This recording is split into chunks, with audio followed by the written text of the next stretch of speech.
कहानी की शुरुआत ऑस्ट्रेलिया के जंगलों से होती है। पहले हमें जंगल में लगी एक खतरनाक आग दिखाई जाती है, जो यहाँ होना एक आम सी बात है। फिर आग के बाद वो तबाही और जानवरों का बुरा हाल। मगर इस सब से हटकर हमें एक ऐसी चीज की झलक दिखाई जाती है जो यहाँ के घने जंगलों में शायद सदियों से मौजूद है, मगर आज तक इंसान इससे बेखबर रहा।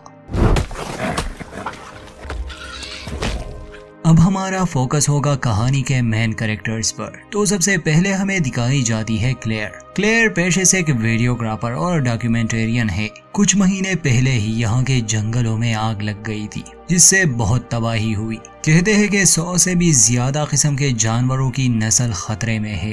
क्लेयर के साथ हमें दिखाई जाती है ग्रेस, जो कि एक ज़ूलॉजिस्ट है। क्लेयर भी वॉलंटियर कर रही है और ग्रेस भी। दोनों का मकसद जानवरों की मदद करना है।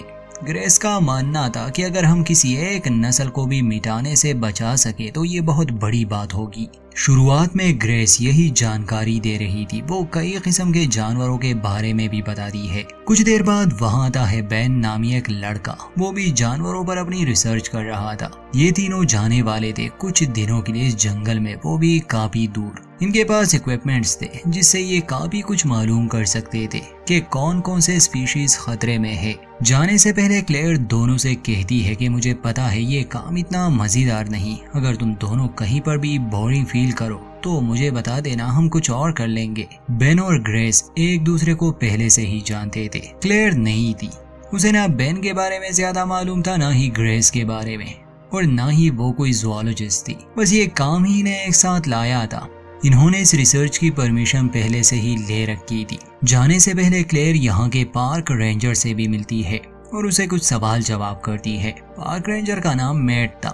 मैट कहता है कि हमें हर दिन किसी न किसी मुसीबत का सामना करना ही पड़ता है। कभी यहाँ आग लग जाती है तो कभी इलीगल हंटिंग होती है। शिकारी जानवरों का भी खतरा है यहाँ। और क्लेयर से वो कहता है कि तुम जैसे लोग भी यहाँ आकर हमें तंग करते रहते हो। ये सब मैट मजाक में कहता है, इसलिए क्लेयर और उसके साथ ही इस बात को बुरा नहीं मानते।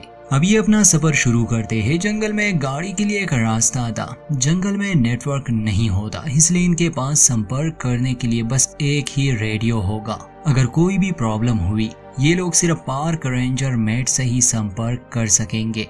अब मैट की ये जिम्मेदारी होगी कि इन लोगों की सुरक्षा करे, क्योंकि जंगल में कुछ भी हो सकता है। चलते चलते इन तीनों की कुछ बातें होती है। सभी अपना अपना मकसद बताते हैं। ग्रेस के आने का मकसद किसी स्पीशी को बचाना था। क्लेयर ने जब टीवी पर इस तबाही के बारे में सुना, वो कुछ अच्छा करना चाहती थी जिससे इन मासूम जानवरों का भला हो। बेन के आने का मकसद तो कुछ और ही था। वो कहता है कि ऐसे बहुत से जानवर है जो अभी तक डिस्कवर नहीं हुए। मेरी ख्वाहिश है कि मैं किसी स्पीशी को डिस्कवर करूं और उसे अपना नाम दूं। बेन और ग्रेस जानवरों के बारे में बहुत कुछ जानते थे, इसलिए बीच बीच में क्लेयर उनसे इंटरव्यू ले रही थी। जानवरों पर नजर रखने के लिए ग्रेस और बेन पेड़ों पर कुछ एडवांस कैमरास लगा देती है जो बॉडी हीट को डिटेक्ट करे। रात को ये लोग इसी जंगल में बिताने वाले थे। ये एक जगह कैंप सेट करते हैं। अब यहाँ से सीन शिफ्ट होता है एक शिकारी पर। रात के समय वो एक हिरन का शिकार करता है। उसके पास एक डॉग भी था।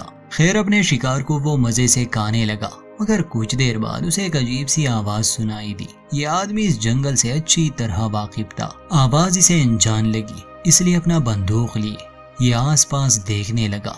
इतने में उसका डॉग भी कहीं गायब हो जाता है। देखते ही देखते ये शिकारी किसी और का ही शिकार बन जाता है।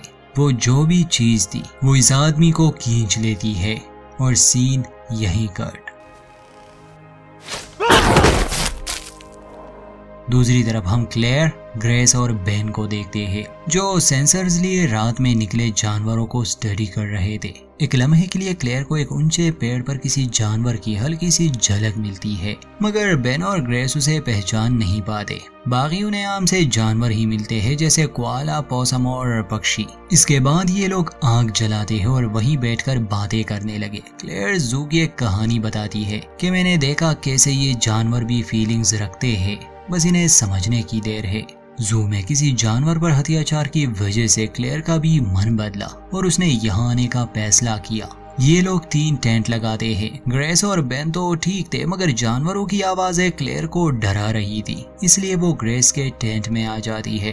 रात गुजर गई और सुबह ये लोग उन कैमरास को चेक करते हैं जो कल रात इन्होंने लगाए थे। फुटेज को चेक करने पर इन्हें खास कुछ नहीं मिलता, इसलिए ये लोग जंगल में और आगे तक जाने का फैसला करते हैं। रास्ते में एक कटा पेड़ भी आ जाता है, मगर बेन ने अपनी पूरी तैयारी कर ली थी, इसलिए चेन सॉ की मदद से वो उसे काट लेता है।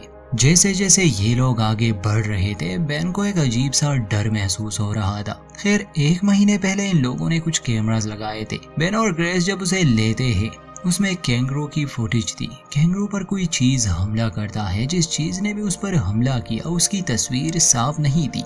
ये इनके लिए चिंता की बात बन जाती है, क्योंकि यहाँ के जंगलों में इतना बड़ा शिकारी जानवर नहीं है जो कैंगरू का शिकार कर सके, कम से कम जंगल के इस इलाके में तो नहीं।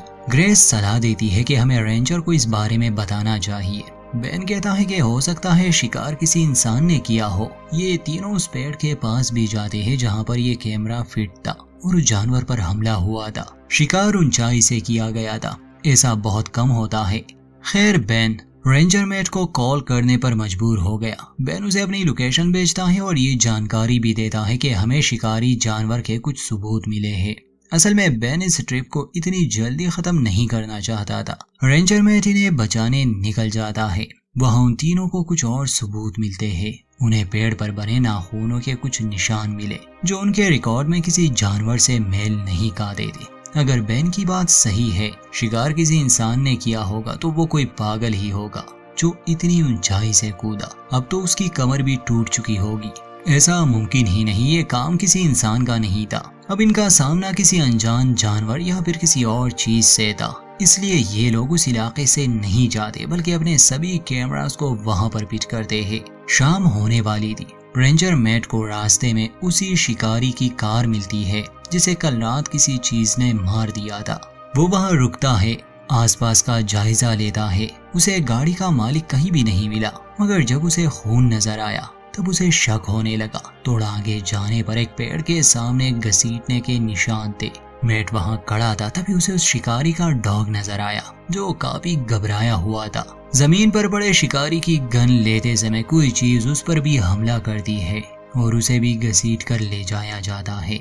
वहां बेन एक थ्योरी बताने लगा क्लेयर और ग्रेस को। वो कहता है कि रिकॉर्ड के हिसाब से कुछ ऐसे जानवर जो आज से 5000 साल पहले एक्सटेंट हो गए थे, कार्निवेक्स उन्हें कहा जाता। ये शिकारी जानवर लगभग इंसान जितने ही होते। ये हमेशा अपने शिकार पर ऊंचाई से हमला करते। इससे शिकार तुरंत ही या बेहोश हो जाता या फिर मर जाता। फिर ये जानवर उनका गला काट लेते, जिसे वापस पेड़ पर ले जाते और खा लेते। इन बातों से क्लेयर को डर जरूर लग रहा था, मगर ग्रेस हंसने लगी क्योंकि वो इसे एक मनगढ़ंत कहानी समझ रही थी। बेन समझाता है कि ऐसे बहुत से जानवर थे जो हमें लगा था कि खत्म हो चुके हैं, मगर हमें उनकी स्पीशीज फिर भी मिल गई। तो ग्रेस कहती है कि वो बस सैकड़ों साल पहले की बात होती, मगर जिस जानवर की तुम बात कर रहे हो ये आज से हजारों साल पहले ही खत्म हो चुके हैं। बेन कहता है कि हो सकता है बार बार इस आग की वजह से उनके इकोसिस्टम पर असर पड़ा और उन्होंने अब अपना इलाका बदल दिया हो। सच जानने का एक ही रास्ता था कि ये लोग उसकी तलाश करें। रात को ये लोग आसपास के एरिया को देखने लगे। झाड़ियों में कोई चीज थी। ये लोग गौर से देखने लगे, मगर वहां से एक बकरी निकलती है। ये एक दूसरे का मजाक उड़ाने लगे, तभी उस बकरी पर हमला होता है। ये लोग उस तरफ देखने लगे। बेन ने जिस जानवर का जिक्र किया था, शायद ये वही था। वो उस बकरी की गर्दन तोड़ देता है और उसे पेड़ पर वापस ले जा रहा था। बेन और ग्रेस हैरान थे। उन्होंने एक ऐसी स्पीशी को खोज निकाला था जो दुनिया के हिसाब से खत्म हो चुकी है। अब इन्हें चाहिए थे सबूत। ये लोग उस चीज की फुटेज रिकॉर्ड करने लगे, मगर वो अंधेरे में रहने वाला एक जानवर है, इसलिए आम कैमरा से इन्हें खास फुटेज नहीं मिलती। क्लेयर जल्दी से अपना ड्रोन लेती है और उसे रिकॉर्ड करने की कोशिश करती है, मगर वो जानवर वहां से भाग गया। बेन उसका पीछा करता है। क्लेयर वहां पर रह जाती है, वो भी अकेली, और ग्रेस भी बेन के पीछे जाती है। तभी बेन को ग्रेस की आवाज सुनाई दी। जैसे ही वो उसकी तरफ भागता है, ग्रेस एक गड्ढे में गिर चुकी थी। उसका पैर भी जख्मी हो गया था। बेन जल्दी से कुछ ढूंढने लगा ताकि वो उसे निकाल सके, मगर उस जानवर ने पहले से ही बेन को अपना निशाना बना लिया था। इससे पहले कि वो ग्रेस को बाहर निकालता, वो जानवर उस पर कूद जाता है और उसे एक पेड़ पर ले जाता है। ग्रेस ने ये सब देख लिया। वो उस गड्ढे में सहमी हुई बैठ जाती है। कुछ देर बाद वो जानवर उसे भी लेने आया, मगर एक पेड़ के नीचे ग्रेस छुपी हुई थी। वो ग्रेस को जख्मी कर लेता है मगर मार नहीं पाता क्योंकि तभी हॉर्न बजने लगा। असल में वहाँ क्लेयर अकेली रह गई थी। वो बहुत डर गई थी इसलिए भागने लगी। भागते भागते वो शिकारी की गाड़ी तक पहुंच गई। उसे वो डॉग भी मिल गया। कुछ समय के लिए वो वहीं पर छुपी रही। उसने मदद के लिए हॉर्न बजाया जिससे वो जानवर आवाज की तरफ आकर्षित हुआ और ग्रेस को छोड़ दिया। ग्रेस किसी तरह उस काई से निकल आई। यहाँ पास ही एक पुराना सा केबिन था। वो उसमें छुप जाती है। क्लेयर जब गाड़ी में छुपी थी उसे ये महसूस हो रहा था कि वो जानवर अब भी आसपास है। खैर वो कार से नहीं निकलती, इंतजार करती है। बेन को होश आता है। वो एक पेड़ पर था, वो भी जख्मी हालत में। नीचे उतरने की वो कोशिश करता है मगर गिर जाता है और उसकी टांग टूट गई। वो वहीं पर पड़ा रहा। खून को सूंघते हुए वो शिकारी जानवर एक बार फिर से बेन पर हमला करता है और इस बार उसे मार ही देता है। क्लेयर को जब महसूस होने लगा कि शायद अब वो चला गया, वो बाहर निकलती है। ग्रेस केबिन में थी। वो जानवर अब केबिन का छत तोड़ने लगा इसलिए ग्रेस को वहां से भागना पड़ा। ग्रेस और क्लेयर एक दूसरे को मिल गए। उन्हें बेन को ढूंढना था मगर साफ लग रहा था कि उसे मार दिया गया है। दोनों गाड़ी से निकलने का फैसला करते हैं। ये गाड़ी में बैठ भी जाते हैं मगर घबराहट की हालत में ये और जंगल की गहराइयों में जाने लगे। फिर एक ऐसा रास्ता इनके सामने था जहाँ पर गाड़ी नहीं चढ़ सकती थी। ये लोग रस्सी की मदद लेते हैं मगर रस्सी टूट गई। क्लेयर कार के साथ ही काई में गिर जाती है। वो जानवर उसे मारने आता है मगर फ्लैशलाइट की मदद से वो उसे डराने की कोशिश करने लगी। ग्रेस को गन मिल चुकी थी। क्लेयर की फ्लैशलाइट ज्यादा देर काम नहीं करती और वो जानवर उसे घसीट कर ले जाने लगा। मगर तभी ग्रेस मदद के लिए पहुंच जाती है। वो गोली चलाती है जिससे जानवर क्लेयर को छोड़ देता है मगर वो दोबारा हमला करने वाला था। एक ही गोली थी। ग्रेस शूट करती है मगर जानवर को नहीं। खैर अंत में वो जानवर तो वहां से भाग गया और सुबह हम देखते हैं कि दोनों एक दूसरे को सहारा देते हुए इस जंगल से निकलने की कोशिश कर रहे हैं। अगर रात होने से पहले ये ना निकल सके तो ये भी मारे जाएंगे, बेन, मैट और उस शिकारी की तरह। यहीं पर इस फिल्म का होता है द एंड। दोस्तों ये एक ऑस्ट्रेलियन लो बजट फिल्म है। कार्निफेक्स इसका नाम है। 2022 में रिलीज हुई थी। सर्वाइवल और एडवेंचर टाइप फिल्में पसंद करने वालों के लिए ये अच्छी है। वीडियो अच्छी लगे तो लाइक करें, चैनल पर नए हैं तो सब्सक्राइब करना ना भूलें।